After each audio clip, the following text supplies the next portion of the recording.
ആകാശവാണി.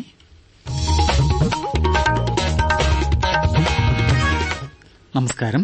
പ്രാദേശിക വാർത്തകൾ വായിക്കുന്നത് ഹക്കിം കൂട്ടായി. പ്രധാന വാർത്തകൾ. ഐക്യരാഷ്ട്ര പൊതുസഭയുടെ ഭാവിയുടെ ഉച്ചകോടിയെ പ്രധാനമന്ത്രി നരേന്ദ്രമോദി ഇന്ന് അഭിസംബോധന ചെയ്യും. ഇന്ത്യൻ പ്രവാസികൾ രാഷ്ട്രദൂതന്മാരാണെന്ന് പ്രധാനമന്ത്രി.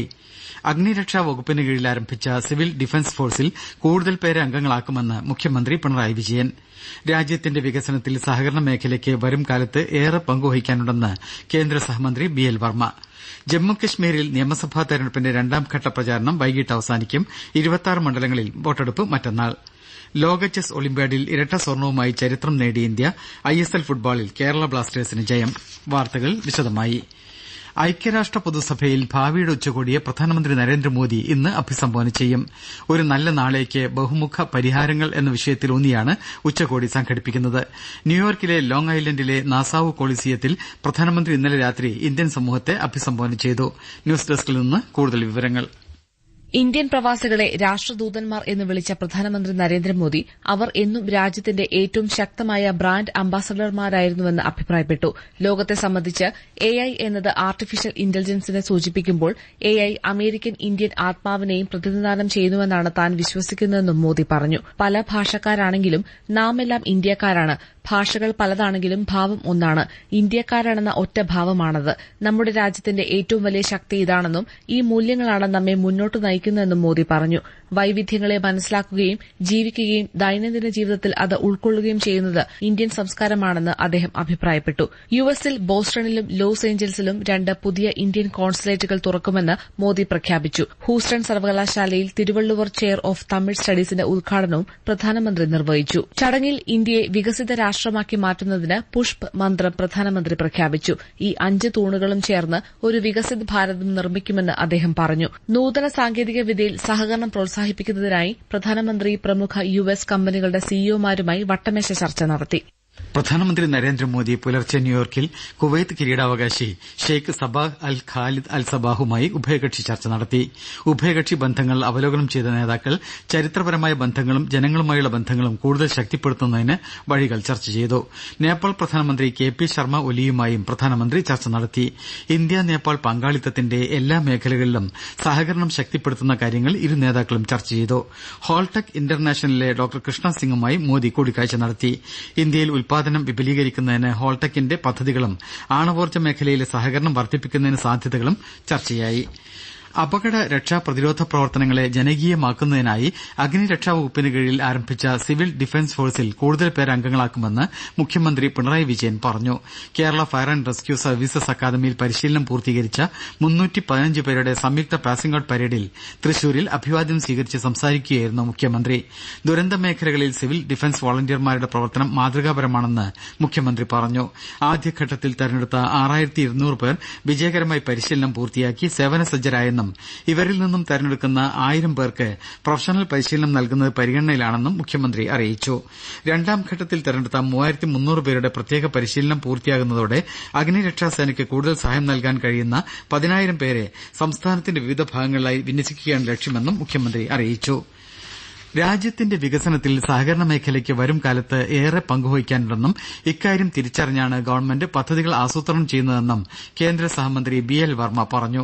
Bharat Lajna multi state housing cooperative സൊസൈറ്റിയുടെ വാർഷിക പൊതുയോഗം കോഴിക്കോട്ട് ഉദ്ഘാടനം ചെയ്യുകയായിരുന്നു അദ്ദേഹം. ലോകത്തെ 5ാമത്തെ വികസിത രാജ്യമായി ഇന്ത്യ മാറുമ്പോൾ ഇക്കാര്യത്തിൽ രാജ്യത്തെ സഹകരണ മേഖലയുടെ സംഭാവന ഏറെ ആവശ്യമുള്ള കാലമാണ് വരാനിരിക്കുന്നതെന്നും ബി എൽ വർമ്മ പറഞ്ഞു. കണ്ണൂർ യൂണിവേഴ്സിറ്റി LLM പരീക്ഷയിൽ 1ാം റാങ്ക് നേടിയ പ്രകാശ് ബാബുവിനെ കേന്ദ്ര സഹമന്ത്രി ആദരിച്ചു. ഭിന്നശേഷിക്കാരുടെ സമഗ്ര പുനരധിവാസം ലക്ഷ്യമിട്ടാണ് CRCകൾ പ്രവർത്തിക്കുന്നതെന്ന് കേന്ദ്ര സഹമന്ത്രി ബി എൽ വർമ്മ പറഞ്ഞു. കേന്ദ്ര സാമൂഹിക നീതി വകുപ്പിന് കീഴിൽ ഭിന്നശേഷിക്കാർക്കായി കോഴിക്കോട്ട് പ്രവർത്തിക്കുന്ന composite regional centre for skill development rehabilitation and empowerment of persons with ഡിസബിലിറ്റിയിൽ ആരംഭിക്കുന്ന കോഴ്സുകൾ സൌജന്യ PSC കോച്ചിംഗ് ഓഡിയോളജി റൂം എന്നിവയുടെ ഉദ്ഘാടനം നിർവഹിക്കുകയായിരുന്നു അദ്ദേഹം.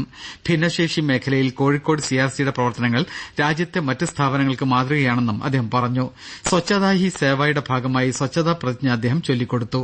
ഏക് പേഡ് മാം കെ നാം പദ്ധതിയുടെ ഭാഗമായ വൃക്ഷത്തൈ നടീൽ കർമ്മവും കേന്ദ്ര സഹമന്ത്രി നിർവഹിച്ചു. എൻസിസിയുടെ സംയുക്ത സംസ്ഥാന പ്രതിനിധികളുടെയും ഡെപ്യൂട്ടി ഡയറക്ടർമാരുടെയും ജനറൽ സമ്മേളനം കേന്ദ്ര സഹമന്ത്രി സഞ്ജയ് സേത്തിന്റെ അധ്യക്ഷതയിൽ ഇന്ന് ന്യൂഡൽഹിയിൽ ചേരും. കേരളം ഉൾപ്പെടെ സംസ്ഥാനങ്ങളിലെ വിദ്യാഭ്യാസ മന്ത്രിമാരും പ്രതിനിധികളും സമ്മേളനങ്ങളിൽ പങ്കെടുക്കും.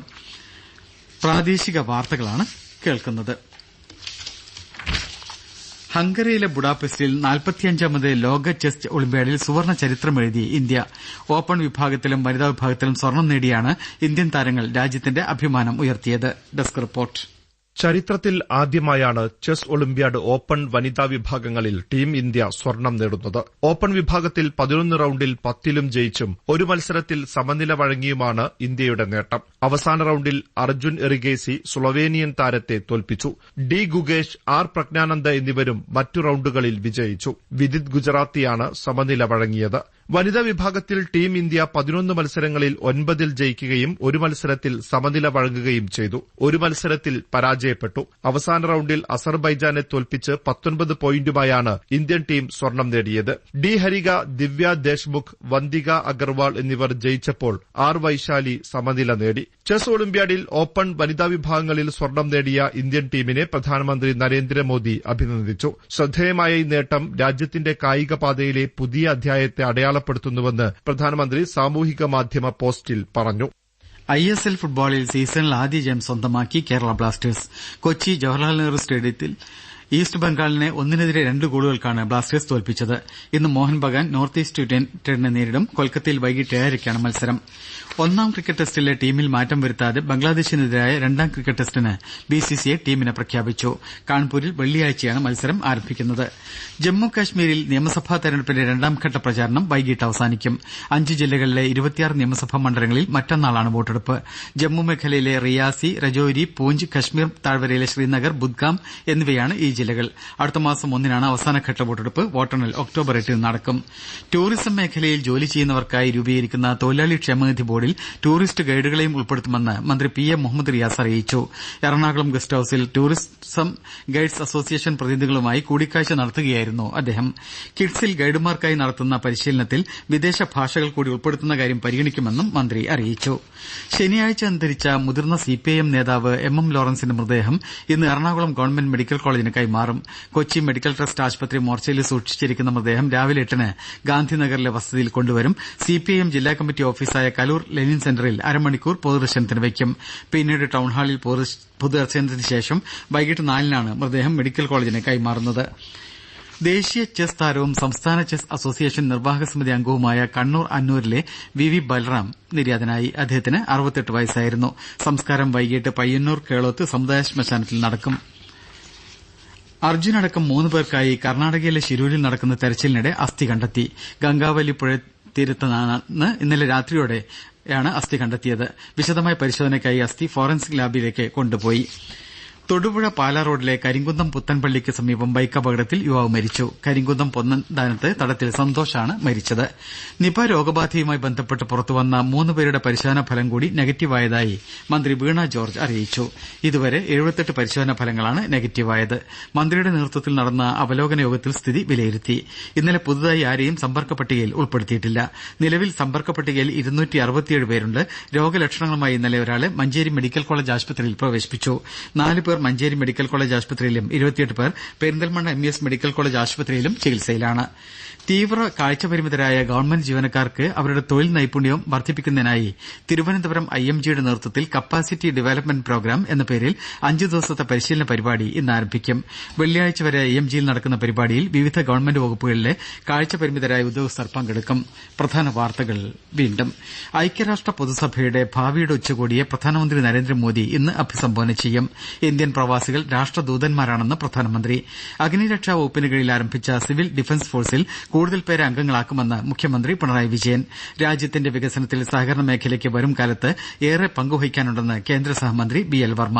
ജമ്മുകശ്മീരിൽ നിയമസഭാ തെരഞ്ഞെടുപ്പിന്റെ രണ്ടാംഘട്ട പ്രചാരണം വൈകിട്ട് അവസാനിക്കും. 26 മണ്ഡലങ്ങളിൽ വോട്ടെടുപ്പ് മറ്റന്നാൾ. ലോക ചെസ് ഒളിമ്പ്യാഡിൽ ഇരട്ട സ്വർണവുമായി ചരിത്രം നേടി ഇന്ത്യ. ISL ഫുട്ബോളിൽ കേരള ബ്ലാസ്റ്റേഴ്സിന് ജയം. പ്രാദേശിക വാർത്തകൾ കഴിഞ്ഞു.